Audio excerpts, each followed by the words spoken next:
I think I was supposed to talk about my new book, which is called Blink, and it's about snap judgments and first impressions. And it comes out in January, and I hope you all buy it in triplicate. But I was thinking about this, and I realized that that although my new book makes me happy, and I think will make my mother happy, it's not really about happiness.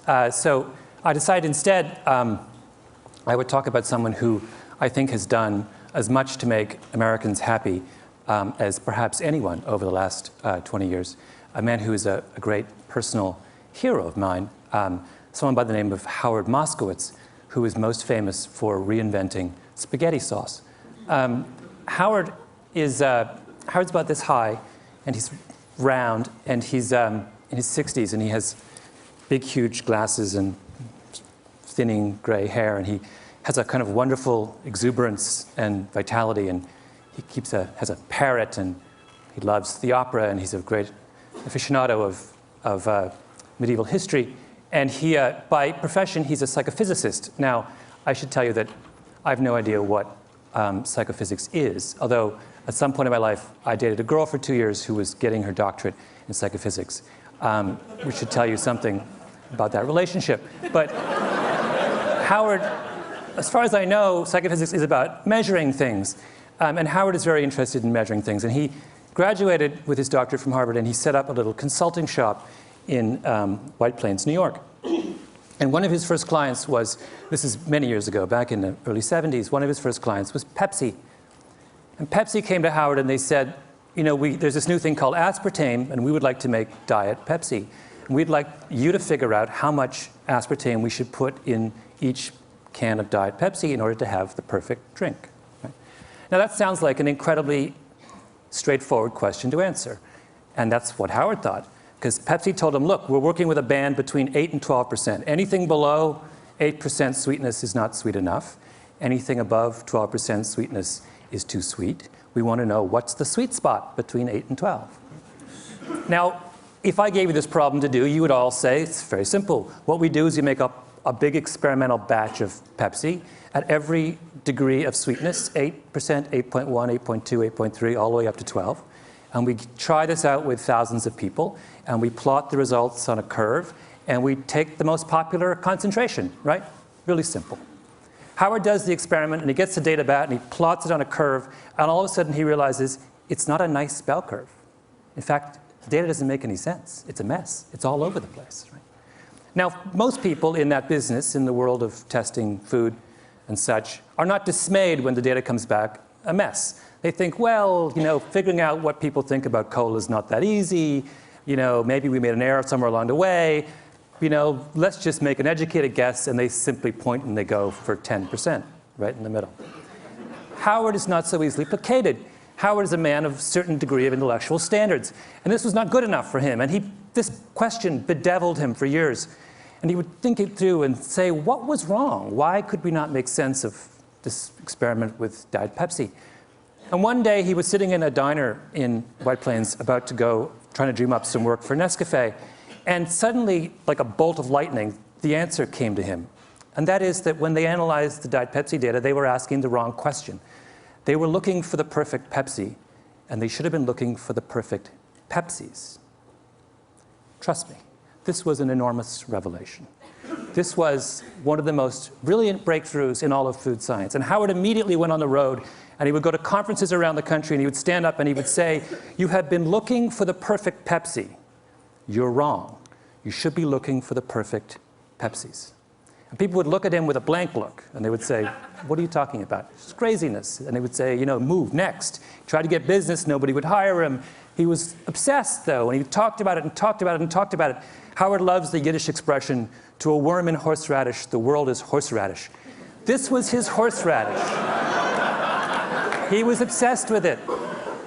And finally, he had a breakthrough. Vlasic pickles came to him. And they said, Mr. Moskowitz, Dr. Moskowitz, we want to make the perfect pickle. And he said, there is no perfect pickle. There are only perfect pickles. And he came back to them and he said, you don't just need to improve your regular. You need to create zesty. And that's where we got zesty pickles. Then the next person came to him, and that was Campbell's soup. And this was even more important. In fact, Campbell's soup is where Howard made his reputation. Campbell's made Prego, and Prego in the early 80s was struggling next to ragu, which was the dominant spaghetti sauce of the 70s and 80s. Now, in the industry, I don't know whether you care about this or how much time I have to go into this, but it was, technically speaking, this is an aside, Prego is a better tomato sauce than ragu. The quality of the tomato paste is much better. The spice mix is far superior. It adheres to the pasta in a much more pleasing way. In fact, they would do the famous bowl test back in the 70s with ragu and Prego. You'd have a plate of spaghetti and you would pour it on, right? And the ragu would all go to the bottom and the Prego would sit on top. That's called adherence. And anyway, despite the fact that they were far superior in adherence and the quality of their tomato paste, Prego was struggling. So they came to Howard and they said, fix us. And Howard looked at their product line and he said, what you have is a dead potatoes society, a dead tomatoes society. So he said, this is what I want to do. And he got together with the Campbell's Soup Kitchen and he made 45 varieties of spaghetti sauce. And he varied them according to every conceivable way that you can vary tomato sauce. By sweetness, by level of garlic, by tartness, by sourness, by tomatoiness, by visible solids, my favorite term in the spaghetti sauce business. Every conceivable way you can vary spaghetti sauce, he varied spaghetti sauce. And then he took this whole raft of 45 spaghetti sauces and he went on the road. He went to New York, he went to Chicago, he went to Jacksonville, he went to Los Angeles. And he brought in people by the truckload into big halls. And he sat them down for 2 hours and he gave them over the course of that 2 hours 10 bowls. 10 small bowls of pasta with a different spaghetti sauce on each one. And after they ate each bowl, they had to rate from 0 to 100 how good they thought the spaghetti sauce was. At the end of that process, after doing it for months and months, he had a mountain of data about how the American people feel about spaghetti sauce. And then he analyzed the data. Now, did he look for the most popular brand variety of spaghetti sauce? No, Howard doesn't believe that there is such a thing. Instead, he looked at the data and he said, let's see if we can group all these different data points into clusters. Let's see if they congregate around certain ideas. And sure enough, if you sit down and you analyze all this data on spaghetti sauce, you realize that all Americans fall into one of three groups. There are people who like their spaghetti sauce plain, there are people who like their spaghetti sauce spicy, and there are people who like it extra chunky. And of those three facts, the third one was the most significant, because at the time, in the early 1980s, if you went to a supermarket, you would not find extra chunky spaghetti sauce. And Prego turned to Howard and they said, are you telling me that 1/3 of Americans crave extra chunky spaghetti sauce and yet no one is servicing their needs? And he said yes. And Prego then went back and completely reformulated their spaghetti sauce and came out with a line of extra chunky that immediately and completely took over the spaghetti sauce business in this country. And over the next 10 years, they made $600 million off their line of extra chunky sauces. And everyone else in the industry looked at what Howard had done and they said, oh my God, we've been thinking all wrong. And that's when you started to get 7 different kinds of vinegar and 14 different kinds of mustard and 71 different kinds of olive oil and then eventually even ragu hired Howard. And Howard did the exact same thing for ragu that he did for Prego. And today, if you go to the supermarket, a really good one, and you look at how many ragus there are, do you know how many they are? 36. In 6 varieties. Cheese, light, robusto, rich and hearty, old world traditional, extra chunky garden. That's Howard's doing. That is Howard's gift to the American people. Now, why is that important? It is, in fact, enormously important. And I'll explain to you why. Because what Howard did is he fundamentally changed the way the food industry thinks about making you happy. Assumption number 1 in the food industry used to be that the way to find out what people want to eat, what will make people happy, is to ask them. And for years and years and years and years, Ragu and Prego would have focus groups. And they would sit all you people down and they would say, what do you want in a spaghetti sauce? Tell us what you want in a spaghetti sauce. And for all those years, 20, 30 years, through all those focus group sessions, no one ever said they wanted extra chunky, even though at least 1/3 of them deep in their hearts actually did. People don't know what they want, right? As Howard loves to say, the mind knows not what the tongue wants. It's a mystery. And a critically important step in understanding our own desires and tastes is to realize that we cannot always explain what we want deep down. If I asked all of you, for example, in this room, what you want in a coffee, you know what you'd say? Every one of you would say, I want a dark, rich, hearty roast. So people always say when you ask them what they want in a coffee, what do you like? Dark, rich, hearty roast. What percentage of you actually like a dark, rich, hearty roast? According to Howard, somewhere between 25 and 27% of you. Most of you like milky, weak coffee. But you will never, ever say to someone who asks you what you want that I want a milky, weak coffee. So that's number one thing that Howard did. Number two thing that Howard did is he made us realize, it's another very critical point, he made us realize in the importance of what he likes to call horizontal segmentation. Why is this critical? It's critical because this is the way the food industry thought before Howard, right? What were they obsessed with in the early 80s? They were obsessed with mustard. In particular, they were obsessed with the story of Grey Poupon, right? Used to be, there were two mustards, French's and Golden's. What were they? Yellow mustard. What's in yellow mustard? Yellow mustard seeds, turmeric, and paprika. That was mustard. Grey Poupon came along with a Dijon, right? Much more volatile brown mustard seed, some white wine, a nose hit, much more delicate aromatics. And what did they do? They put it in a little tiny glass jar with a wonderful enameled label on it. Made it look French, even though it's made in Oxnard, California. And instead of charging $1.50 for the 8-ounce can, the 8-ounce bottle, the way that French's and Golden's did, they decided to charge $4. And then they had those ads, right, with the guy in the Rolls Royce, and he's eating the Grey Poupon, the other Rolls Royce pulls up and he says, do you have any Grey Poupon? And the whole thing, after they did that, Grey Poupon takes off, takes over the mustard business. And everyone's take-home lesson from that was that the way to get to make people happy, right, is to give them something that is more expensive, something to aspire to, right?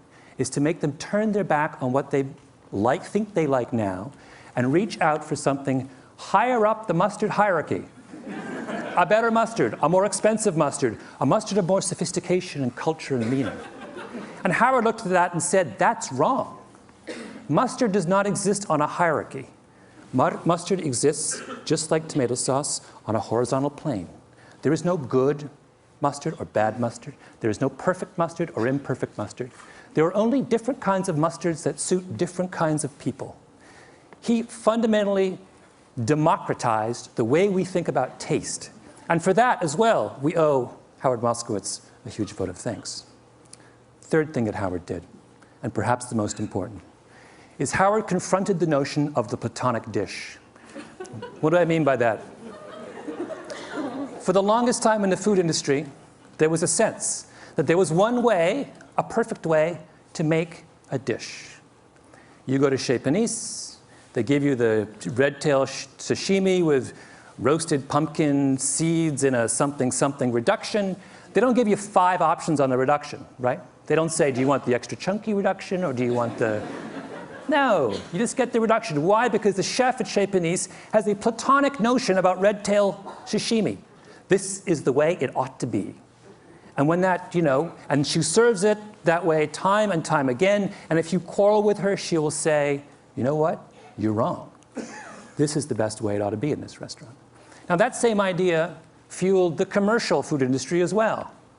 They had a Platonic notion of what tomato sauce was. And where did that come from? It came from Italy. Italian tomato sauce is what? It's blended, it's thin. The culture of tomato sauce was thin. When we talked about authentic tomato sauce in the 1970s, we talked about Italian tomato sauce. We talked about the earliest ragouts, which had no visible solids, right? Which were thin, and you just put a little bit over and it sunk down to the bottom of the pasta. That's what it was. And why were we attached to that? Because we thought that what it took to make people happy was to provide them with the most culturally authentic tomato sauce, A, B. And B, we thought that if we gave them the culturally authentic tomato sauce, then they would embrace it. And that's what would please the maximum number of people. And the reason we thought that, in other words, people in the cooking world were looking for cooking universals. They were looking for one way to treat all of us. And good reason for them to be obsessed with the idea of universals, because all of science through the 19th century and much of the 20th was obsessed with universals. Psychologists, medical scientists, economists were all interested in finding out the rules that govern the way all of us behave. But that changed, right? What is the great revolution in science of the last 10, 15 years? It is the movement from the search for universals to the understanding of variability. Now in medical science, we don't want to know how necessarily, just how cancer works. We want to know how your cancer is different from my cancer. I guess my cancer is different from your cancer. We're interested in, genetics has opened the door to the study of human variability. What Howard Moskowitz was doing was saying, this same revolution needs to happen in the world of tomato sauce. And for that, we owe him a great vote of thanks. I'll give you one last illustration of variability. And that is, Howard not only believed that, but he took it a second step, which was to say that when we pursue universal principles in food, we aren't just making an error, we are actually doing ourselves a massive disservice. And the example he used was coffee. And coffee is something he did a lot of work with Nescafé. If I were to ask all of you to try and come up with a brand of coffee, a type of coffee, a brew, that made all of you happy, and then I ask you to rate that coffee, the average score in this room for coffee would be about 60 on a scale of 0 to 100. If, however, you allowed me to break you into coffee clusters, maybe 3 or 4 coffee clusters, and I could make coffee just for one of those, for each of those individual clusters, your scores would go from 60 to 75 or 78. The difference between coffee at 60 and coffee at 78 is a difference between coffee that makes you wince and coffee that makes you deliriously happy.